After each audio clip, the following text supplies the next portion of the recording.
কোরবানি সামাজিকতায় রূপ নিয়েছে অনেকের ক্ষেত্রে।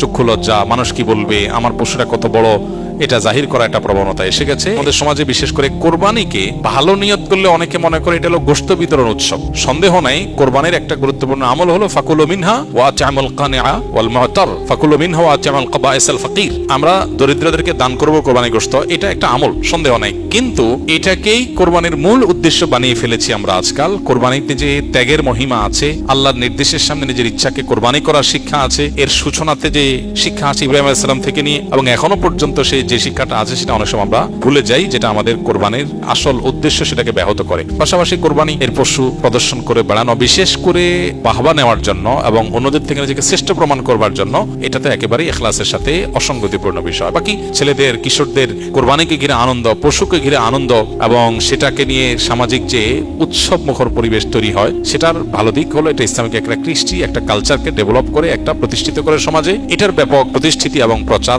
এটা ভালো দিক আছে এবং সেটা অবশ্যই গ্রহণযোগ্য হতে পারে একটা লেভেল পর্যন্ত। কিন্তু এটা যদি রিয়া বা লৌকিকতা পর্যন্ত, বিশেষ করে প্রদর্শন ইচ্ছার দিকে চলে যায়, তাহলে সেটা অবশ্যই অনুচিত কাজ হবে এবং সেখান থেকে আমাদেরকে ফিরে আসতে হবে।